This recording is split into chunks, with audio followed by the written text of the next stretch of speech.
Sean bienvenidos a este homenaje que la Facultad de Medicina y la Academia Mexicana de Médicos Escritores le dedican al doctor Ruy Pérez Tamayo por su amplia y valiosa obra literaria.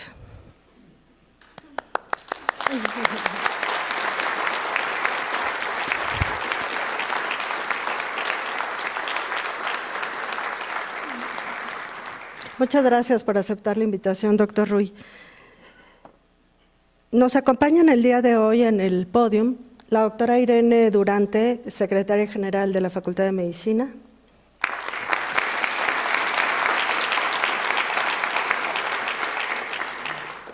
El doctor Alberto Lipschitz Ginsberg, presidente de la Academia Mexicana de Médicos Escritores.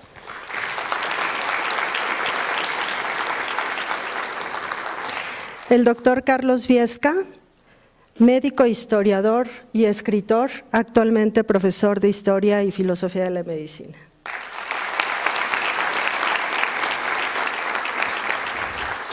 Y por supuesto el doctor Ruy Pérez Tamayo, quien es, entre muchísimas otras cosas, miembro del Colegio Nacional, de la Academia Mexicana de la Lengua, Academia Nacional de Medicina de México y Premio Nacional de Ciencias y Artes en 1974. Podemos hablar que tiene más de 150 artículos científicos, si no es que más, a la fecha, en revistas nacionales y extranjeras. Ha escrito más de 64 libros, 18 de ellos acerca de temas científicos y 46 de divulgación o de ensayos históricos. A continuación, la doctora Irene Durante nos dirigirá unas palabras.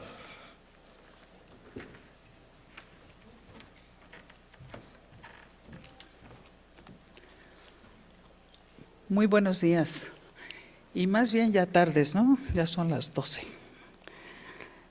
Para la Facultad de Medicina y a nombre del doctor Germán Fajardo Dolci, nuestro director, me es muy grato dirigirme a ustedes para expresarles la gran distinción que siente esta facultad por tener al doctor Ruy Pérez Tamayo como uno de sus académicos.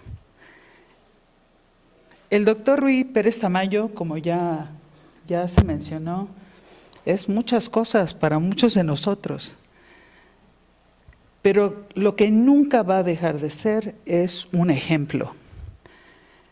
Por un lado, su obra científica, que nos enorgullece a todos y nos sirve de ejemplo de qué puede hacer un académico, pero por el otro lado, su gran obra literaria sobre la Revolución Francesa, la ética laica, ¿no?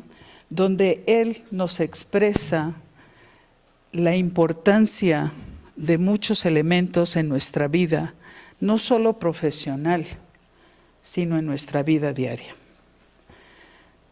La Facultad de Medicina goza del privilegio de que el doctor Ruy Pérez Tamayo haya tenido tan amplia producción siendo nuestro académico, compartiendo con nosotros, enseñándonos.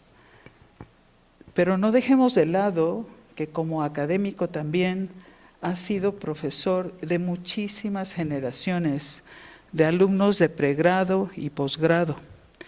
No solo aquí en la Ciudad de México, sino en todo el país.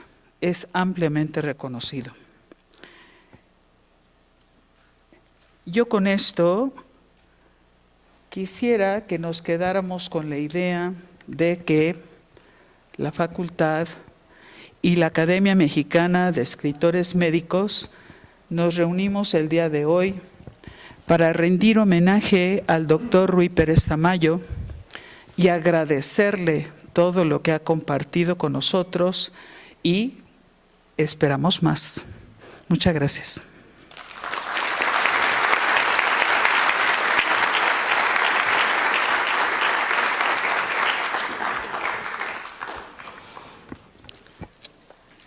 A continuación, el doctor Alberto Lipschitz Ginsberg, presidente de la Academia Mexicana de Médicos Escritores, nos compartirá algunas palabras.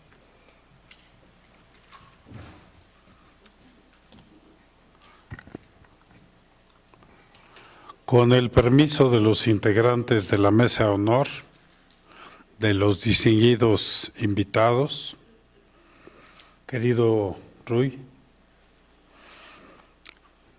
muchos homenajes se le han hecho a Ruy Pérez Tamayo. El personaje los merece todos.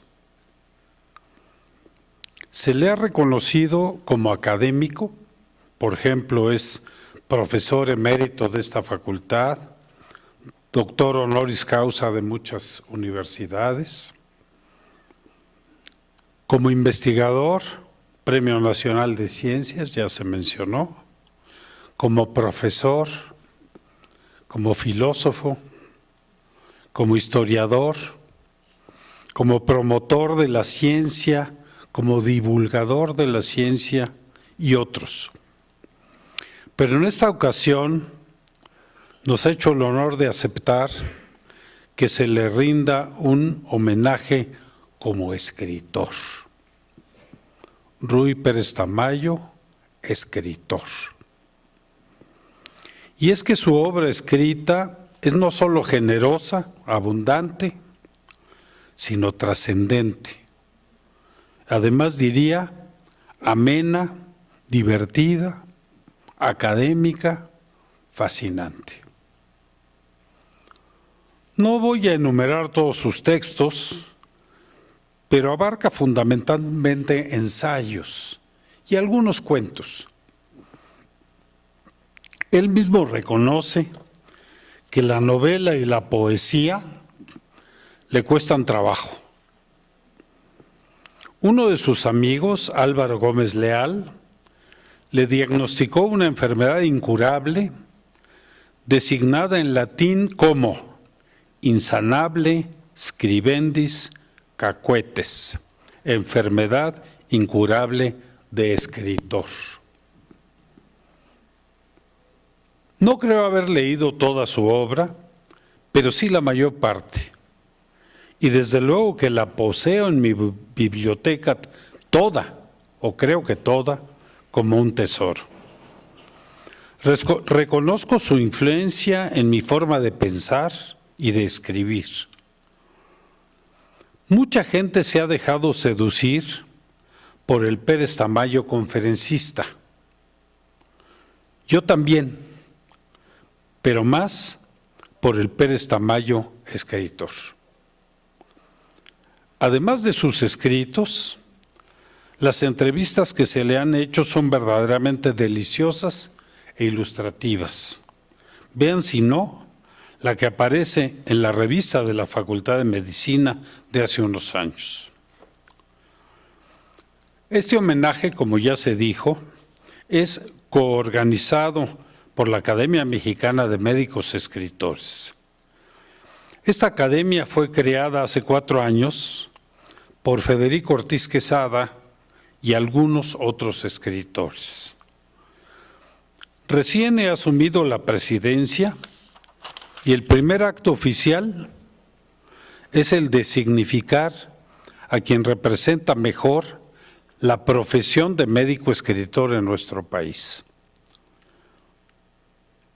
Dice Ruy Pérez Tamayo que no está seguro de que quiere ser recordado, pero no le va a quedar más remedio. En buena medida por sus textos, además, desde luego, por haber creado una escuela, haber defendido la ciencia, aportado a la bioética y difundido la historia y la filosofía de nuestra profesión. Medicina y literatura tienen lazos estrechos. Muchos autores famosos han sido médicos y muchos médicos han mostrado capacidad para escribir. La pluma que escribe y la que prescribe cohabitan armoniosamente en la misma mano, dijo Basilio Sánchez, un médico escritor español. Y es que la medicina ofrece la oportunidad de penetrar profundamente en las almas humanas, de convivir con la ciencia y las humanidades, sus dos pilares, de reflexionar sobre la miseria y la grandeza, de reconocer la importancia histórica de la enfermedad, de dimensionar el sufrimiento, de consolar, de entender el contexto. William Somerset Maugham, otro médico escritor, decía: no conozco un mejor entrenamiento para un escritor que dedicarse unos años a la profesión médica. Otro médico escritor, ruso, Anton Chekhov, decía que entre la literatura y la profesión médica, una era su esposa y la otra su amante. Cuando se cansaba de una, se echaba en los brazos de la otra. La literatura tiene sin duda una función pedagógica en la medicina. Leer es una experiencia invaluable en la formación médica, y no me refiero a la lectura de libros técnicos, que son desde luego indispensables, sino a textos literarios. Se puede visualizar desde un enfoque ético, porque leyendo los estudiantes aprenden a comportarse, desde un enfoque estético, porque leyendo los estudiantes aprenden a leer y sobre todo a disfrutar de la lectura. Un enfoque clínico, porque leyendo los estudiantes aprenden cómo se expresan las enfermedades, las descripciones de las enfermedades, los cuadros clínicos están a veces mejor descritos en obras literarias que en textos de clínica. Y uno contextual, un enfoque contextual, porque leyendo los estudiantes aprenden en qué marco se da el proceso salud-enfermedad. Leer a Pérez Tamayo no es solo una actividad lúdica, aunque en buena parte lo es, sino una oportunidad de conocer el pensamiento de uno de los filósofos contemporáneos de la medicina, uno de los protagonistas de la ciencia del siglo XX y siglo XXI, un maestro conductor de generaciones, un explorador de la historia de la medicina, un crítico afectuoso de la profesión actual y un modelo de escritor médico. Gracias, Rui, por todo lo que nos has aportado.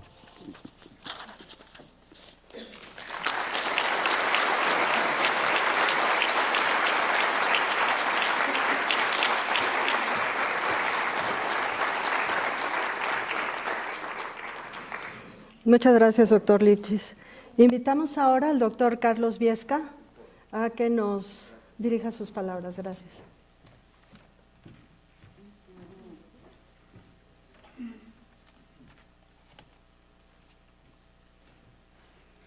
Buenas tardes, doctor Rui Pérez Tamayo, maestro y querido amigo, doctor Lifchitz, doctora Durante, señores y señores. Quiero agradecer al doctor Lifchitz la invitación que me hizo para hablar en esta ocasión sobre el doctor Pérez Tamayo, y me insinuó así un poco rudamente que hablara del doctor Pérez Tamayo humanista. Como ya decía hace un momento, hay muchas facetas que se deben, no que se pueden, sino que se deben de abordar sobre la actividad y la vida intelectual de Rui Pérez Tamayo. Y el humanismo en particular es algo muy interesante. Voy a comenzar diciendo recuerdos de una plática que tuvimos hace algunos años, el doctor Pérez Tamayo y yo, en donde me dice: me choca mucho el humanismo. A veces no quiere decir nada. A veces dicen que quiere decir mucho. Y ya entrando en tema, ¿podemos seguir pensando que el humanismo sea saber hablar y leer perfectamente bien latín y griego? Por supuesto que no, ¿verdad? A lo mejor, después de 1925, los médicos mexicanos, muchos pensaron que un buen humanismo sería hablar y escribir correctamente en inglés. Como durante el siglo XIX se pensó que era hablar y escribir correctamente en francés. Y como algunos, como Manuel Toussaint, pensaron que era, como estábamos muy molestos por la invasión francesa, era más correcto hablar y escribir correctamente alemán. Entonces, imagínense ahora en el siglo XXI, ¿qué nos queda? A lo mejor ser humanista dentro de 10 años vamos a tener que hablar y escribir correctamente chino. Estamos seriamente amenazados, ¿no? Pero ahí empezó un problema muy interesante, un problema y una plática muy interesante que hemos mantenido el doctor Pérez Tamayo y yo pues como por 25 años. Me voy más para atrás. Hace muchos años, desde el siglo pasado, poquito después de mediados del siglo pasado, yo tuve la fortuna de ir no como alumno, sino como metiche a sus clases de patología. Después como metiche al laboratorio de anatomía patológica del Hospital General. Y episodios interesantes en donde qué es lo que debe saber, qué es lo que no debe de saber, cómo después se enojaban los clínicos, también maestros míos muy queridos como don Jorge Flores Espinosa, con el doctor Pérez Tamayo porque les decía los diagnósticos correctos de sus pacientes. Y cómo se enojaba el doctor Pérez Tamayo porque los clínicos insistían en la dimensión clínica de las enfermedades y resulta que las dos cosas son fundamentales.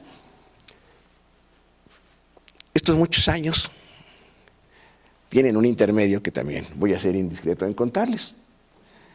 Hace menos de esto se nos ocurrió organizar aquí en la Facultad de Medicina un simposio sobre el humor en la ciencia y esa es parte del humanismo, que es muy importante, y lo fui a invitar. Y me dice, bueno, tú me quieres invitar, pero yo no sé si quiera participar en lo que tú me estás invitando. Bueno, se trata del humor en la ciencia. Dice, en eso sí quiero participar inmediatamente.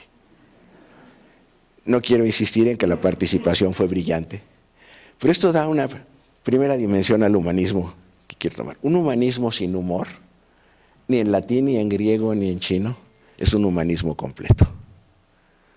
Parte central de la vida, y aquí sería una segunda relación, humanismo y vida, es el humor.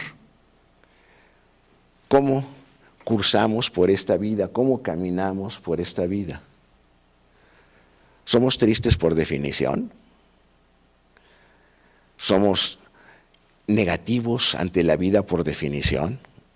Estoy pensando en un autor rumano, intelectual extraordinario, Emil Cioran, que toda su vida, que duró como 90 años, se dedicó a decir que este mundo era algo asqueroso, que era invivible, que todo estaba mal. Y cuando alguna vez en una entrevista le preguntaron, oiga, y siendo el mundo tan espantoso como usted dice, que llega inclusive a hablar de qué terrible es el Dios creador, que anda de ocioso y nos anda mandando todos los males, nunca pensó en suicidarse. Dice, ¿cómo cree que voy a pensar en suicidarme si me encanta vivir en este asqueroso mundo? Bueno, aquí tenemos un punto central, ¿no? Dimensión humana de disfrutar hasta lo más asqueroso del mundo por parte de un individuo que se dedicaba a ver lo peor, ¿no? Pero ahora tenemos otra situación. Rui tiene un vicio, que es el de ver lo mejor en este mundo. Exactamente lo contrario de Cioran. Y esto nos lleva otra vez a plantear, ¿humanismo en qué dimensión? Humanismo y los humanismos. Aquí está en tercera fila otro de mis queridos maestros, el doctor Fernando Martínez Cortés, que hace poquito editó un librito chiquitito sobre el humanismo en medicina y me hizo recordar muchas cosas. Una de ellas dice, bueno, tenemos un problema con el humanismo. El humanismo empieza en el Renacimiento, concebido como tal, es una visión del humanismo histórica, no la comparto completamente, yo pienso que viene desde mucho más atrás y que hay un humanismo prehispánico, indígena, y el culpable fue Borchardt, que inventó que ser humanista era como León Battista Alberti, poder escribir una tragedia de Séneca, enterrarla, y que cuando la descubrieran los arqueólogos dijeran, caray, encontramos una tragedia nueva de Séneca y nunca supieron que era falsa. El estilo era impecable, ¿no? Alberti después dijo, es que es mía y les voy a dar el manuscrito original. Bueno, ese es un humanismo el que ya no compartimos, ni el doctor Pérez Tamayo ni yo ahora. Pero un humanismo filológico sí tiene una dimensión particular. Necesitamos tratar de hablar lo mejor posible, para después tratar de escribir lo mejor posible, hasta donde podamos, lo mejor posible. Aquí también yo tengo un lema en el sentido de que el peor enemigo de lo bueno es lo perfecto. Los que han querido hacer obras perfectas nunca las publican. Se mueren y son obras póstumas en el mejor de los casos, y muchas se perdieron en el camino porque le tengo que corregir otro poquito. Una perfección renacentista en este sentido, que pudo haber sido terrible, es Leonardo retocando la Mona Lisa hasta los últimos días de su vida. Cuando termina el retrato, le dice a Piero del Giocondo, el esposo de la Mona Lisa, no te puedo dar el retrato porque le faltan algunos detalles.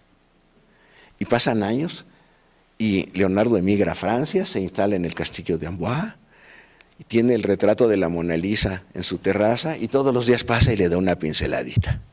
Y se murió antes de acabar. Afortunadamente no destruyó el retrato. ¿La perfección existe?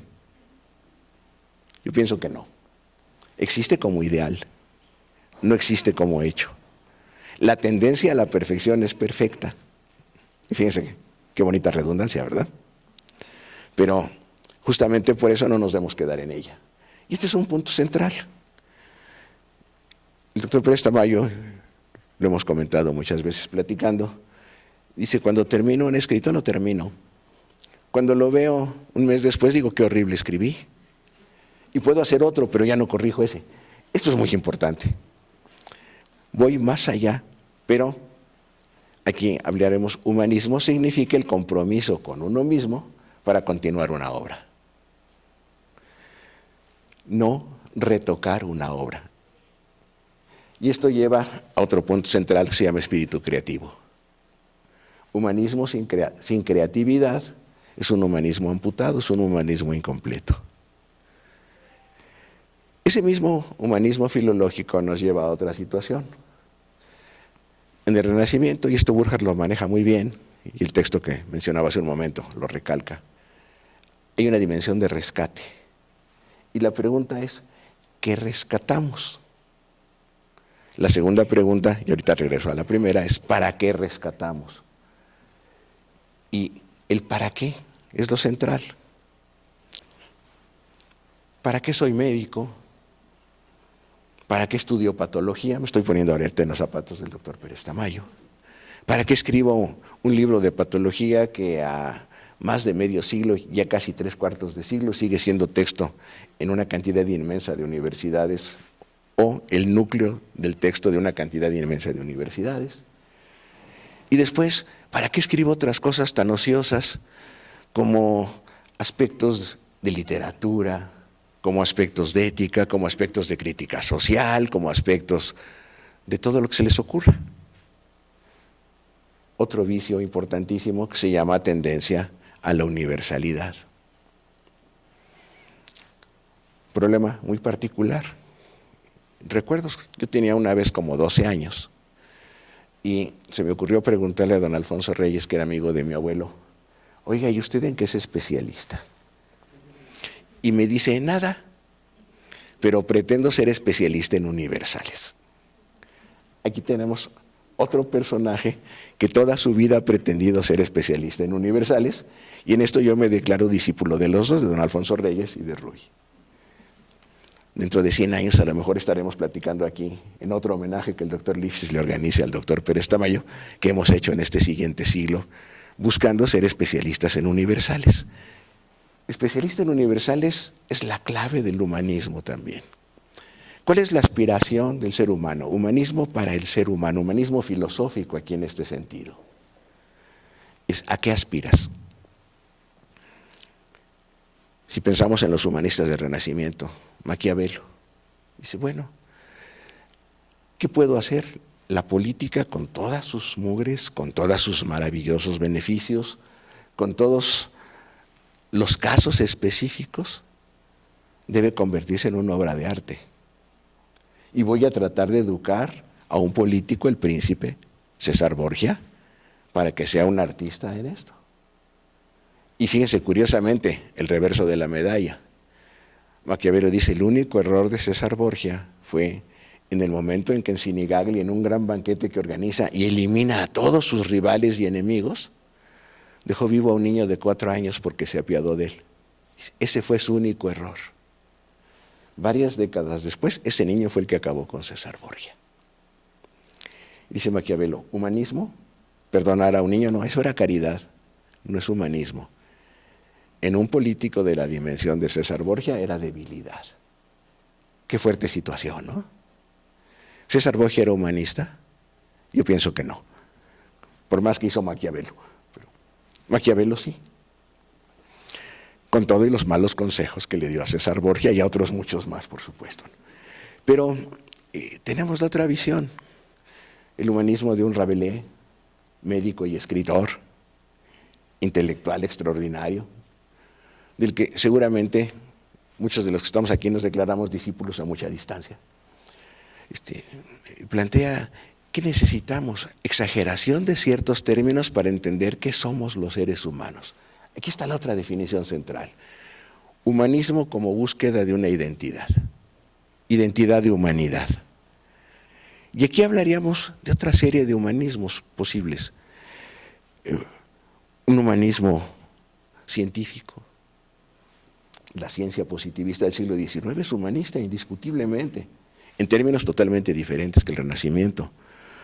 Un humanismo antropológico como el que define Lévi-Strauss, entendiendo diferencias, pero diferencias en términos de humanidad. Plantear quién es humano y quién no es humano. ¿Reconocemos como humanos a nuestros tíos australopitecos? ¿O no? ¿Nos quita humanidad desconocer a los australopitecos y desconocer la dimensión de la evolución? Yo pienso que no. Puede ser que si me dicen, oye, ¿te gustaría una novia australopiteca? Diga yo que definitivamente no. Pero pues eso ya es un asunto personal, ¿no? Un humanismo existencial, que es el que yo veo como central y que se manifiesta en muchísimas de las obras del doctor Pérez Tamayo. Un humanismo sartreano en este sentido. El textito pequeño de Sartre, que es una joya, es el existencialismo, un humanismo. Marca otras dimensiones que son verdaderamente interesantes. Humanismo y existencia. Ahora, si juntamos todo este paquete, ¿qué es lo que estamos planteando como humanismo en estos primeros 20 años del siglo XXI y qué queremos proponer para el humanismo que viene en los años siguientes? ¿Qué es lo que nos ha estado proponiendo el doctor Pérez Tamayo a través de los libros de los que nos han reseñado algunos, a través de los cientos de artículos que están en su haber, a través de los muchísimos tomos ya de su obra completa, que nunca es completa porque falta el siguiente tomo que está editando el Colegio Nacional? ¿Qué es este humanismo? Primero es la construcción de un sí mismo. Estoy pensando en Sartre otra vez. ¿Cómo me defino a mí mismo para poderme saludar con una sonrisa cuando me veo en el espejo en las mañanas? Para decir, casualmente, hoy no me caigo tan mal como ayer. Diálogo interno consigo mismo. Pero, ¿qué me exijo para poderme saludar mañana otra vez? Pues con una sonrisa, no con una lágrima. Tarea de toda la vida, de toda una vida, de la que estamos viendo aquí un ejemplo, un extraordinario ejemplo además. ¿Qué voy a hacer hoy? ¿Cómo me sigo construyendo? Es una construcción inacabable. Pero siempre vuelvo a saludarme a la mañana siguiente y vuelvo a plantearme, ¿y ahora qué más voy a construir? ¿Cuántas mañanas? Todas. humanismo existencial. Ahora, ¿esto cómo conjunta a todos los demás? Ya hablábamos del lenguaje. Hay que saber y hay que aprender a hablar lo mejor posible. Hay que saber y hay que aprender a escribir lo mejor posible. Pero esto no es todo. ¿Qué digo o qué escribo? Ahí está todo. La frase que está ahí, las ideas, son básicas para la ciencia, no solamente para la ciencia, son básicas para el existir humano. Sin ideas, todo humanismo quedaría vacío. No tendría ningún sentido, ni siquiera el de ser ejemplares de zoológico.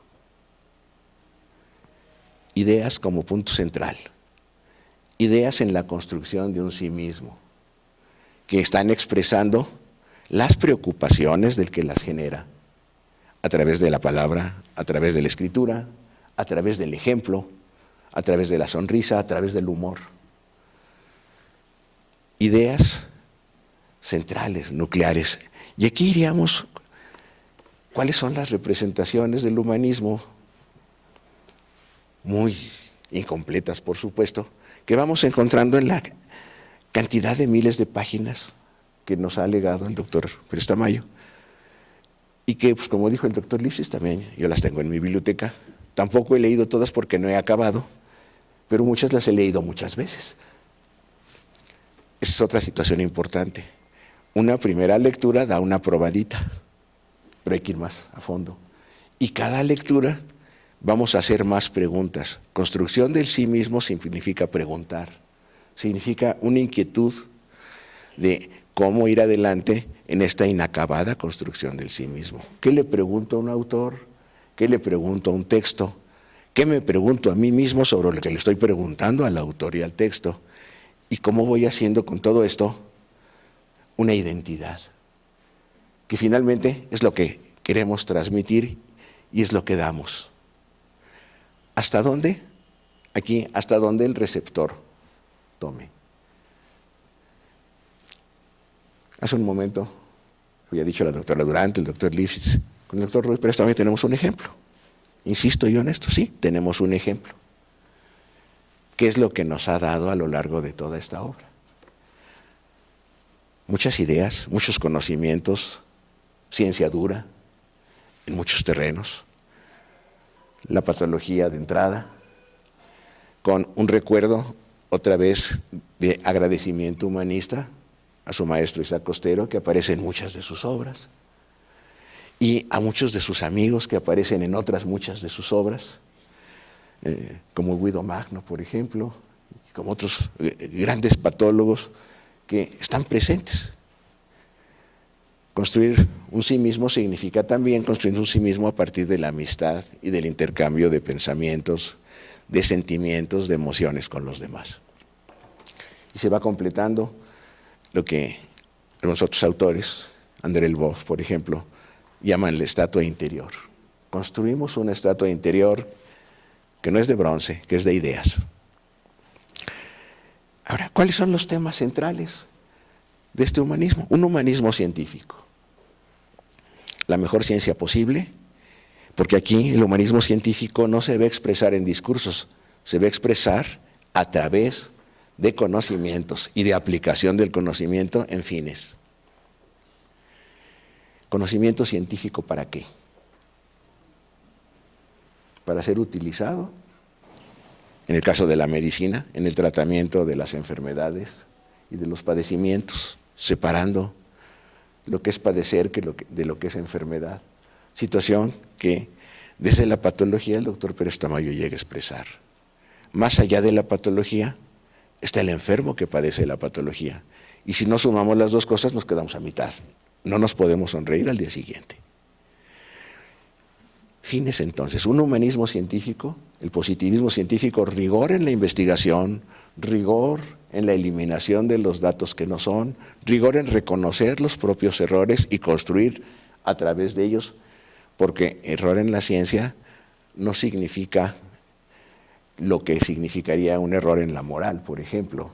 sino significa la posibilidad de ir más allá para descubrir qué es lo que estaba mal y convertirlo en un dato positivo. Y esto, beneficio en términos de una actividad, humanismo médico en estos términos. Pero después, que tenemos reflexión sobre un humanismo existencial, que es lo que abunda en casi todas sus obras. Siempre está presente. En uno de los últimos libros de Historia de la Medicina, Las transformaciones de la medicina, se van marcando estos pasos. Tenemos una medicina anterior al Renacimiento, en la que este texto no abunda. Pero a partir de ahí, ¿qué vamos teniendo?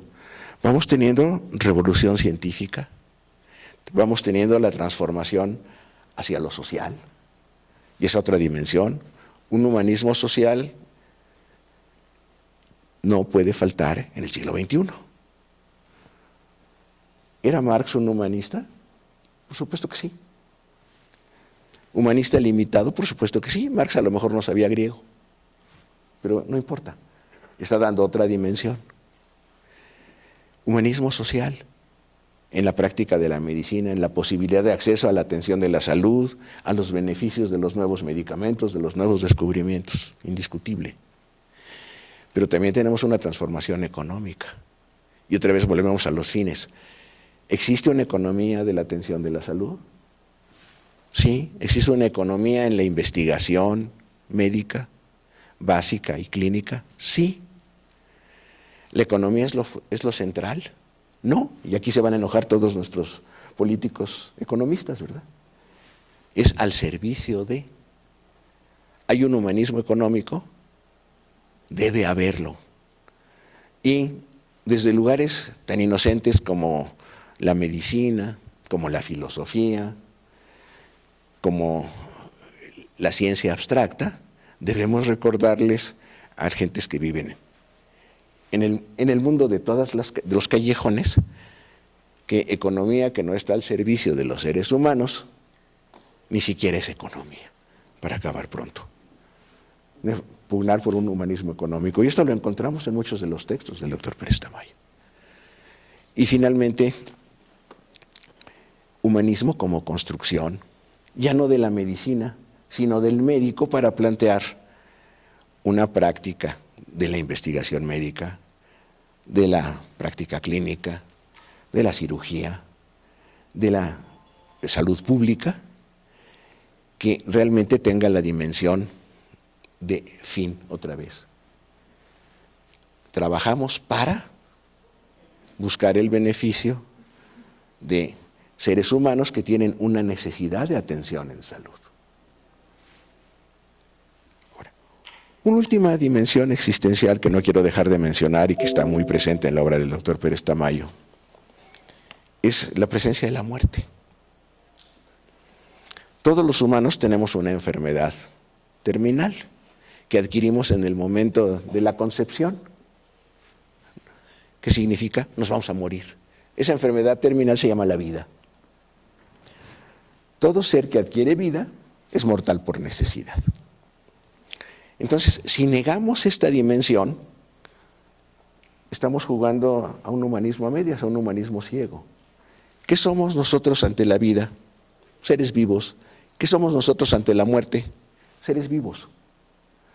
Esa es una reflexión que permea en muchísimas de las obras de Ruy Pérez Tamayo. La muerte como dato para la anatomía patológica, una parte. Pero después, en algunos de sus ensayos históricos, aparecen reflexiones muy interesantes sobre el vitalismo, en donde Bichat, Magendie, en el siglo XIX, y son dos autores que son muy queridos de él, empiezan a plantear, Bichat dice, bueno, la vida es el conjunto de funciones que se oponen a la muerte. Pero, ¿nos quedamos con esto? Sí, es un conjunto de funciones que nos permiten llegar más tarde a la muerte. El que se oponen, aquí hay un cambio filosófico, un matiz filosófico muy interesante. Un buen día llegamos a la muerte, y esa muerte también es nuestra. Y esto tiene que ver con la construcción de un sí mismo. ¿Cuál es mi posición ante la muerte antes de morirme? Sin necesidad de tener la expectativa de un más allá, que es otra situación particular, y que es una situación que también siempre ha expresado Ruy Pérez Tamayo. ¿Es indispensable un más allá? Indispensable no. En términos creenciales, para algunas personas sí, para otras no. Y quiero recordar una plática con don Pedro Laín Entralgo, un tipo que, contrariamente al doctor Pérez Tamayo y a mí, era muy creyente. Y me dice un día, fíjate que estoy terriblemente acongojado, tenía 90 años entonces, don Pedro, porque pienso que la vida más allá de la muerte, que la posibilidad de irte al cielo, no es indispensable. No me es indispensable filosóficamente pensando y hablando. Y me causa un problema terrible, me dice, porque soy católico y debo de creer en la inmortalidad del alma. No puedo pensarlo humanamente. Un año después volví a platicar con él y me dice, fíjate que ya resolví el problema. El problema no es mío, es de Dios. Si yo congruentemente no me es indispensable la inmortalidad del alma, no creo en la inmortalidad del alma. Y si me equivoco, el problema es de Dios, ya me tendrá que perdonar. Salvó su catolicismo, pero es interesantísimo, frente a su congruencia como pensador. Este es el punto que quiero recalcar, ¿no? Congruencia en lo que pensamos. Entonces, ¿qué tenemos y por qué homenajeamos y qué le agradecemos al doctor Ruy Pérez Tamayo? Un legado vastísimo de escritos, pero fundamentalmente un legado vastísimo de ideas, de pensamientos, de ejemplos, de tentaciones de construcción, de un sí mismo que todos y cada uno de nosotros, yo pienso, debemos de tomar y hacer tarea nuestra individual. Y fundamentalmente una congruencia en todos estos sentidos, una congruencia intelectual, una congruencia de formación y una congruencia existencial. Ruy, muchísimas gracias por todo esto que nos has dado.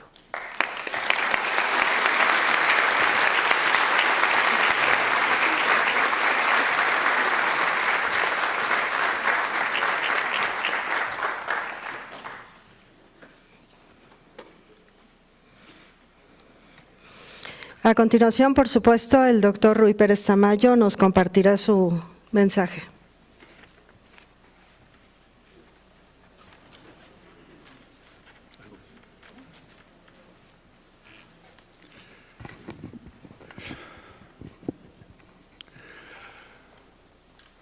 Quiero en primer lugar darles las gracias a todos ustedes por estar aquí. Me han proporcionado una experiencia única. No creo que esto pueda repetirse. En primer lugar, porque yo ya no vendría. Yo estoy satisfechísimo con lo que ha ocurrido aquí.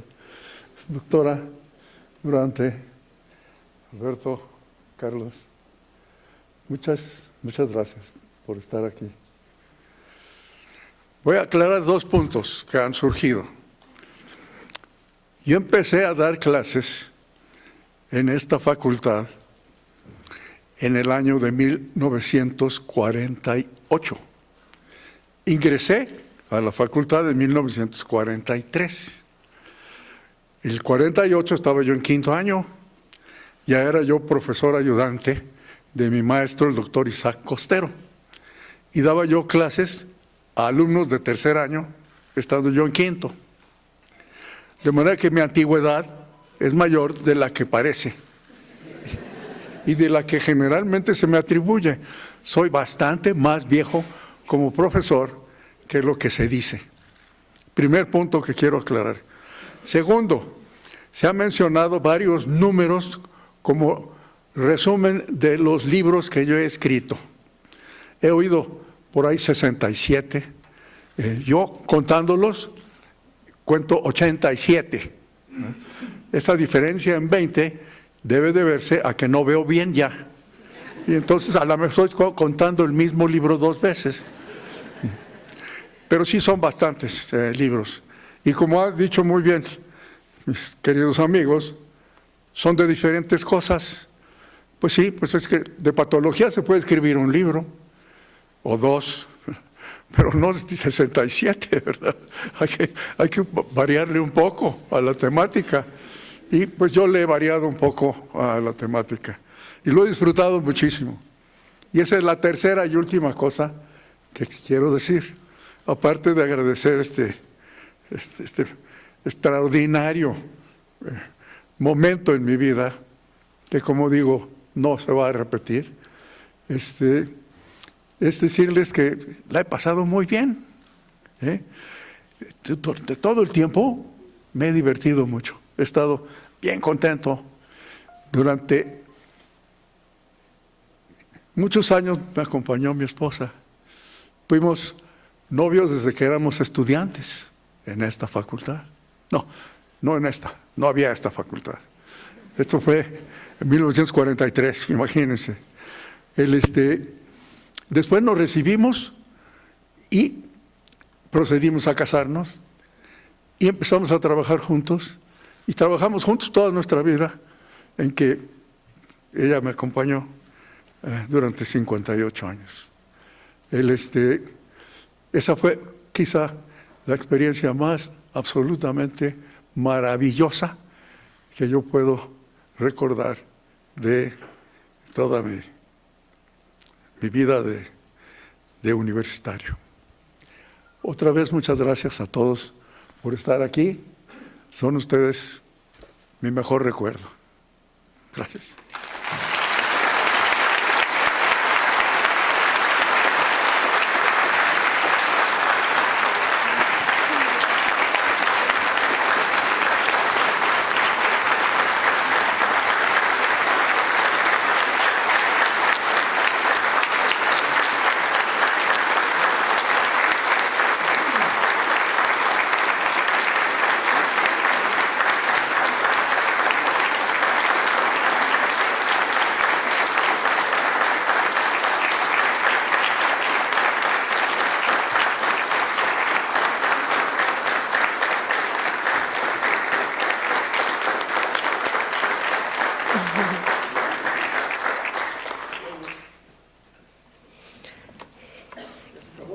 No, todavía no, doctor.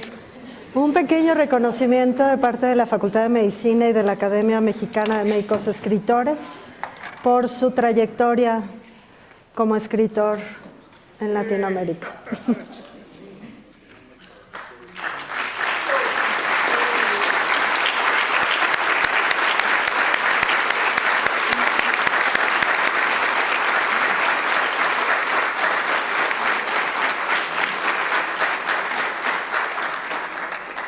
Que dice la Facultad de Medicina de la Universidad Nacional Autónoma de México y la Academia Mexicana de Médicos Escritores otorga el reconocimiento por su valiosa aportación literaria al médico escritor Ruy Pérez Tamayo.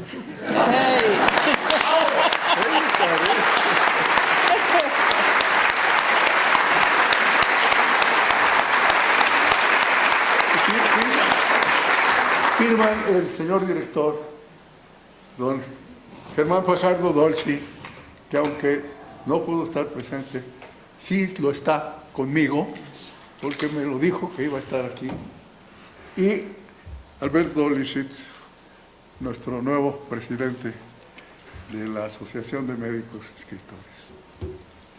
Este es verdaderamente un gran tesoro y me siento muy orgulloso de haber estado vivo para poder disfrutar este diploma.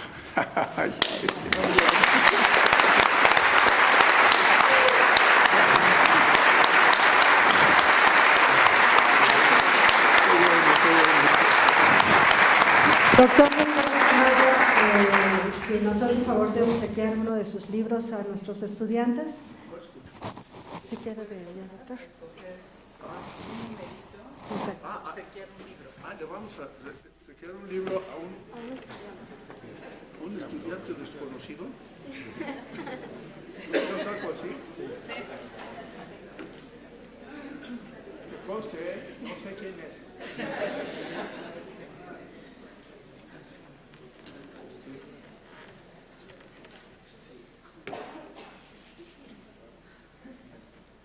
¿Sí?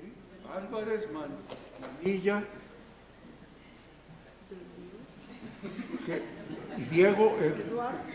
Diego Eduardo. Allá está, ¿Hay alguien? a la derecha.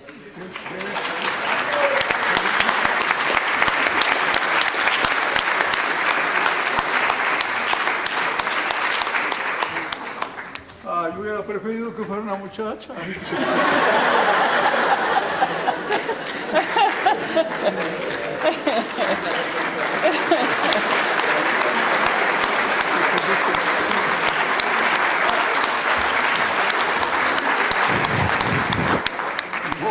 Los estudiantes que se ganaron el calendario de la Facultad de Medicina a través de las redes sociales pueden pasar por él al lobby, por favor. No, muy gentil. No. Muchas gracias a todos por su presencia. Que tengan buena tarde. ¿Quieren retratar?